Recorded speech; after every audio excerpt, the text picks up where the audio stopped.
ICOSA HEDRON, the secret weapon in the Richard Hart ecosphere. I was going to cover how the crimping of Russian gas flowing into Europe during the Ukraine conflict could cause further issues, and the same war is causing global issues, killing millions by disease and famine. Whilst at the same time noting China has rolled out their latest aircraft carrier, the Type 003, I believe it was, and how China has ties to Russia. While at the same time, US has found it very concerning and very troubling regarding the China-Solomon Island Security Pact. So that's up in my neck of the woods. We also see a call to step up because there is concerns that Guam may not be protected. Also, we have China claiming they can intercept hypersonics with their AI, which leads to the US designing new mobile radar to track hypersonic missiles.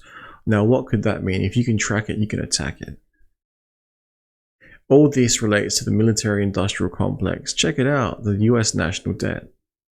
And we all know the famous images of the purchasing power of the US dollar. But that's not what you're here to see. You want to see about the mad gains that could be coming to HEX. Off the back of ICOSA HEDRON, we have the dot points, which I found fascinating. I listened to the Crypto Coffee video. That is how I came across it. I then saw the main points: decreased HEX cell pressure, decreased Hedron cell pressure, increased HEX staking incentive, and increased Hedron burning incentive were the four main ones that stood out to me like dog's balls. Now, what does this mean? There is no guarantee that HEX will pump and Hedron will pump in the future. You cannot ever expect expectations.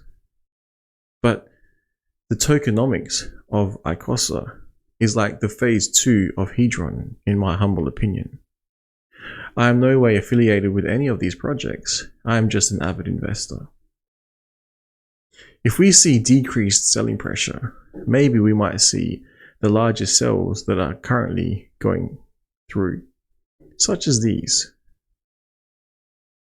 And there was one for over 100,000. Now these ones are fine. They might have staked for a long time and earned their place. They might be cashing out and exiting from cryptocurrency altogether. Or they might be swapping into stables to potentially scoop up some more HEX at a cheaper rate. Now, with decreased sell pressure, maybe, just maybe, these red numbers will start to wane.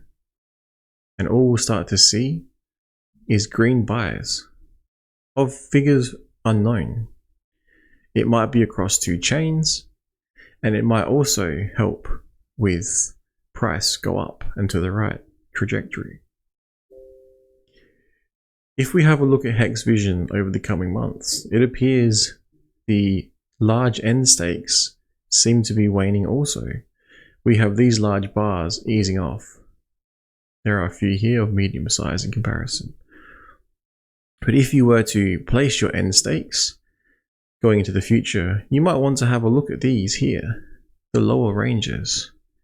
Again, there's no guarantee you'll get a good price for when you are exiting or entering into HEX. In closing, we should see here a real-world NFT with actual use case function. Imagine buying an NFT and realizing it is not worth anything. Compare that to an NFT which you can trade between wallets, effectively trading its value. And at the end of the time of the stake, you can cash it in for real world HEX, which you can then cash in for real world money. That is the future we may exist in. Thank you for listening.